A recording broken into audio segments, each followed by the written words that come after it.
My mom says he's better for me, she said after meeting another man, so I refused to compete. He turned out to be abusive, and she came crawling back. Hey viewers, before we move on to the video, please make sure to subscribe to the channel and hit the like button if you want to see more stories like this. Thanks. I need to get this off my chest because honestly, I still can't believe how it all played out. 2 years ago, I thought I was going to marry Sarah. Now I can barely remember why I cared so much about making her mother like me. Sarah and I had been together for almost 2 years when this whole thing started. I'm Jake, 26, work in IT support for a mid-sized company. Nothing flashy, but I own my apartment, pay my bills, and I genuinely love this girl. Sarah was 24, worked in marketing, and still lived with her mom Linda after college. Red flag? Maybe. But I was trying to be understanding. Linda never liked me. From day one, it was obvious I wasn't what she had in mind for her daughter.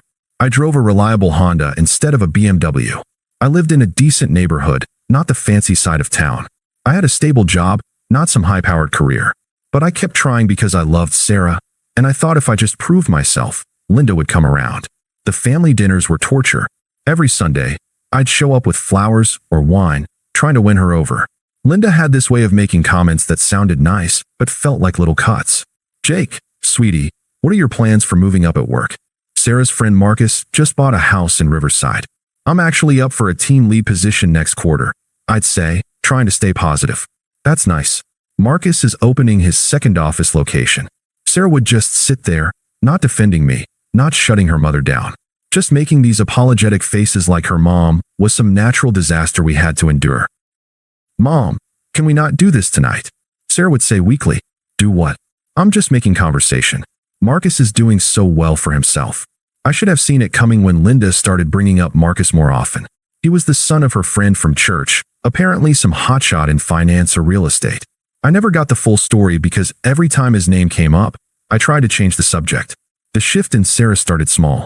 She'd make little comments about my car needing repairs, or how Marcus had just gotten back from some business trip to Miami. Nothing direct, just these little comparisons that felt like paper cuts. He just seems more ambitious, you know, she said one night after another dinner where Linda had spent 20 minutes talking about Marcus's new condo. Ambitious how? I asked, genuinely trying to understand. I don't know. He just goes after what he wants. Takes risks. What risks am I not taking? It's not about you, Jake. I'm just saying some people have bigger goals. I tried to have a real conversation about it. Sarah, if you want me to be more ambitious, tell me what that looks like to you.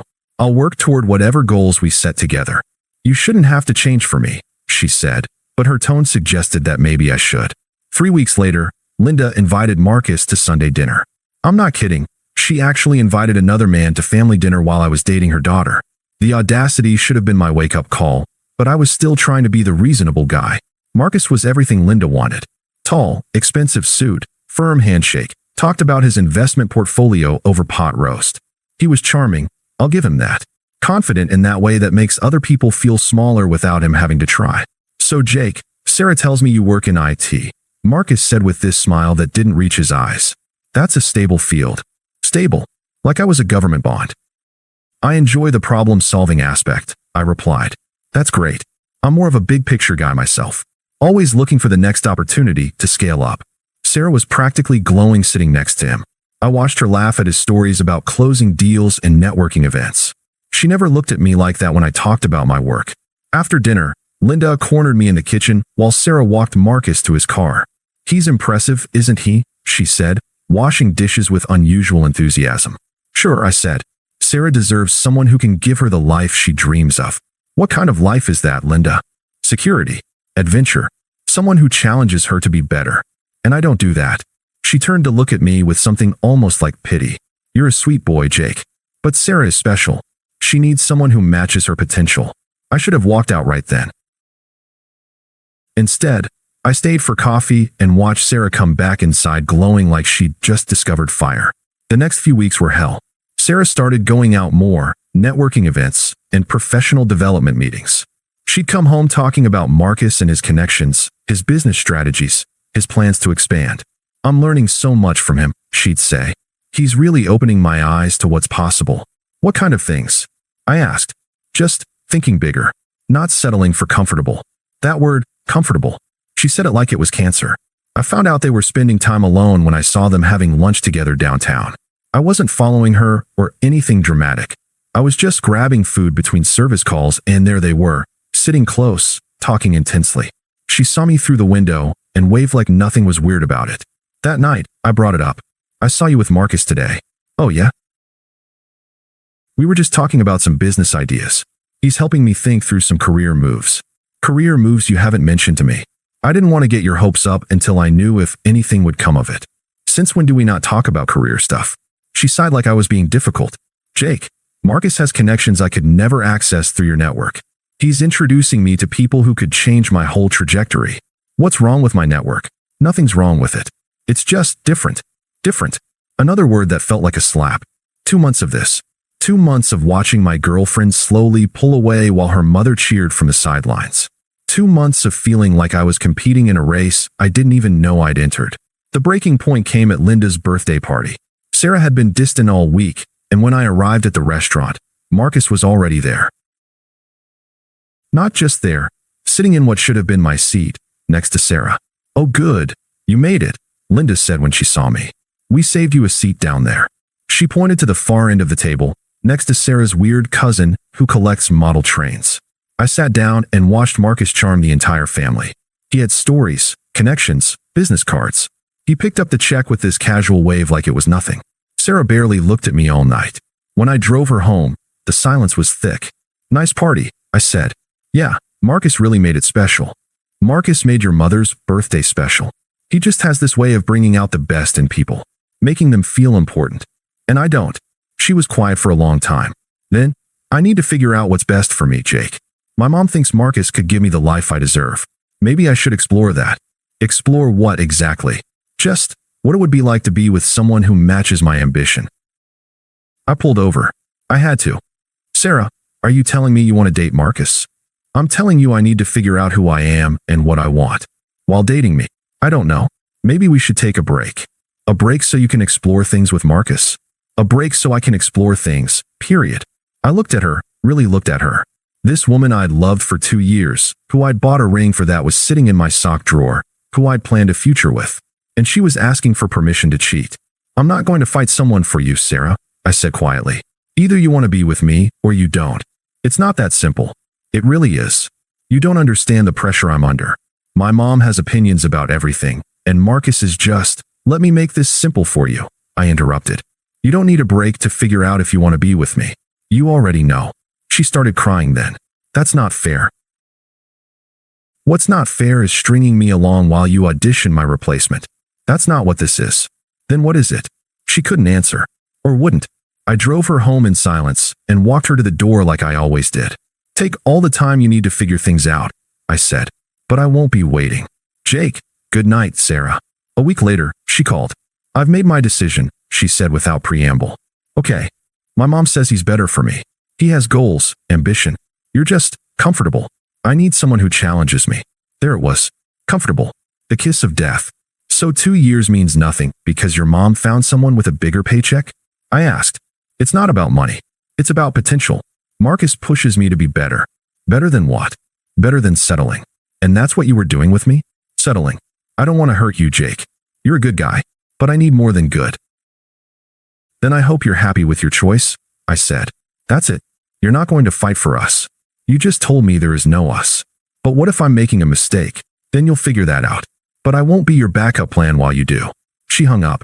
The next few months were rough, not going to lie. Friends kept telling me to fight for her or show her what she's missing. But I was done performing for Sarah and her mother's approval. I focused on work, got that promotion, started going to the gym more, picked up some hobbies I'd neglected. Social media was torture at first.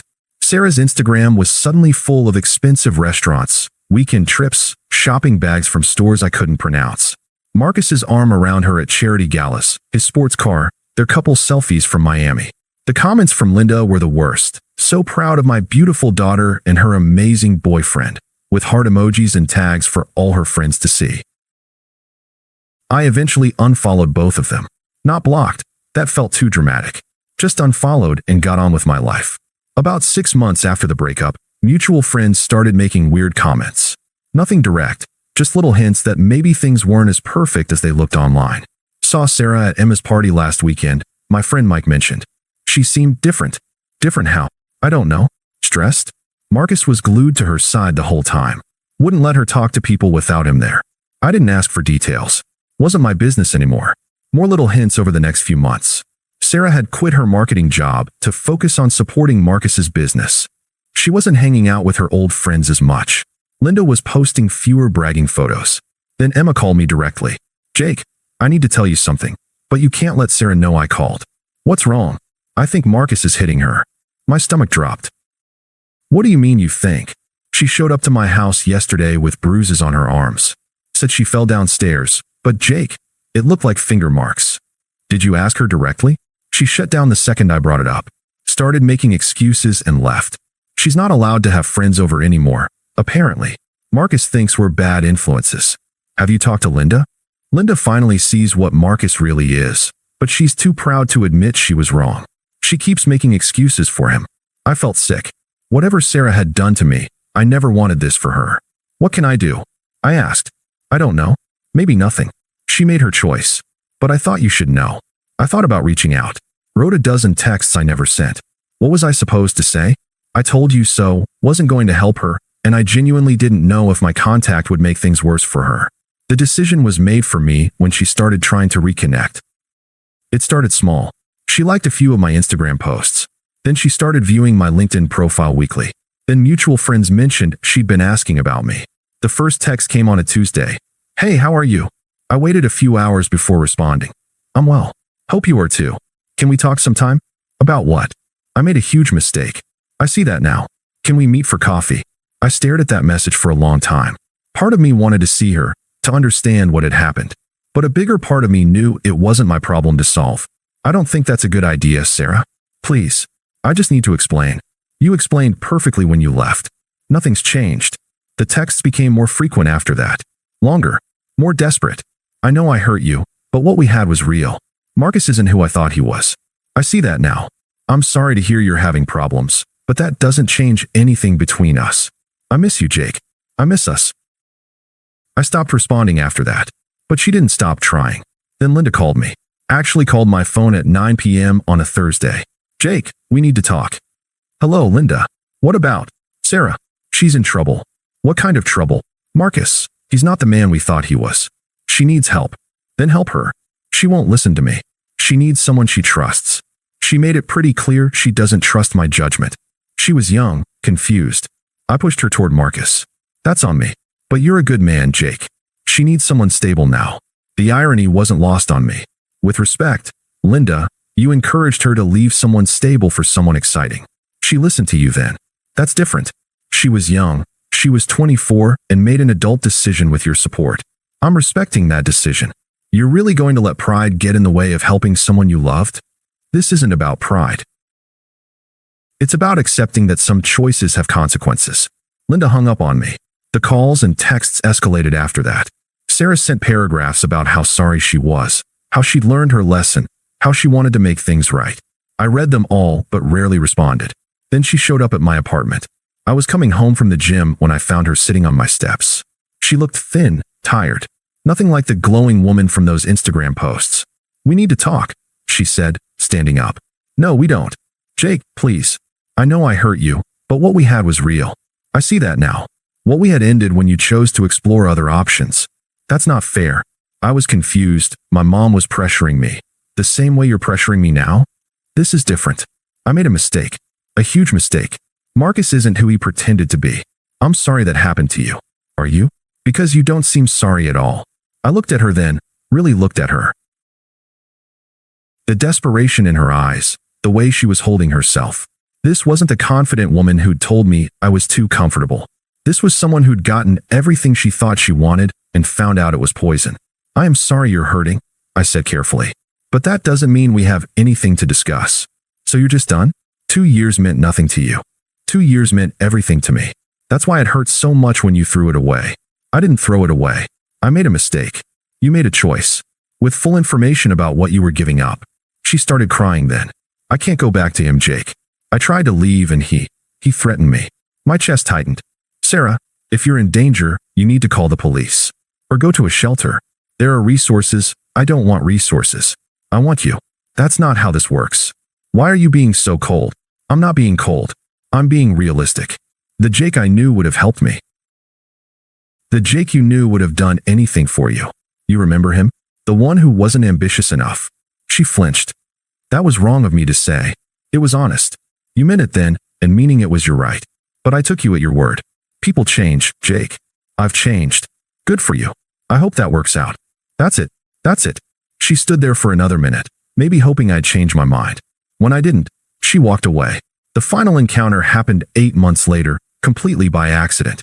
I was at a coffee shop near my office, waiting for my order, when I heard someone say my name. Sarah was standing behind me in line. She looked better than she had at my apartment, healthier, less desperate. But there was something hollow in her eyes. Hi, she said. Hi. You look good. Thanks. You too. Awkward silence. Then, can we sit for a minute? Just to talk.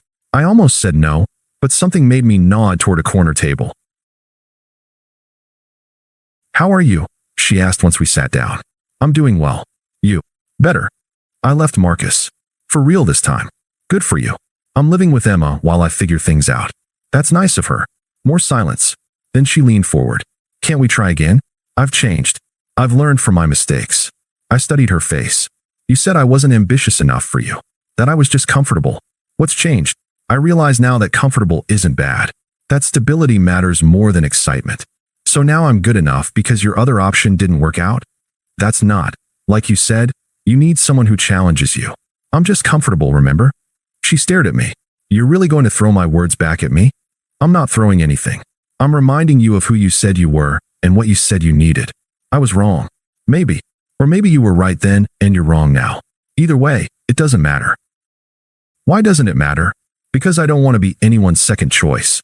I don't want to be the safe option you settle for after excitement doesn't work out. That's not what this is. It's exactly what this is. You're here because Marcus showed you who he really was, not because you suddenly realized who I really was. Her face crumpled a little. So there's nothing I can do? Nothing I can say? There's plenty you can say. Just not to me. I don't understand. You can tell the next guy you date that you learn to appreciate reliability, that you won't take loyalty for granted, that you understand the difference between being challenged and being controlled. And you? I already learned what I needed to learn, which is that I was right not to compete for you. That self-respect matters more than being wanted by someone who doesn't value what you offer. She sat back in her chair, really seeing me for maybe the first time in our entire conversation. You're different, she said quietly. No, I'm not. I'm exactly who I always was. You just never saw it clearly. And now it doesn't matter what you see. I stood up then. I hope you figure out what you're looking for, Sarah. I really do. But it's not me. Jake, take care of yourself. I walked away without looking back. She didn't follow. 6 months later, I heard she'd started dating someone new. A teacher, according to Emma. Nice guy, stable job, treats her well. I hope it works out for her. As for me, I met someone 3 months ago. Her name is Claire. She's a graphic designer, and she thinks my Honda is perfectly practical. Her mother invited me to Thanksgiving dinner after our second date. Sometimes the trash takes itself out, and sometimes it tries to crawl back in. The key is knowing the difference between a mistake and a pattern, between someone who learned something and someone who just learned they don't like consequences. Sarah taught me that I'd rather be alone than be someone's backup plan. Claire taught me what it feels like to be someone's first choice. That's the difference between being comfortable and being chosen. And that's a lesson I'll never forget. Thanks for watching. Make sure to subscribe to the channel and hit the like button. What do you think about this story? Share it in the comments.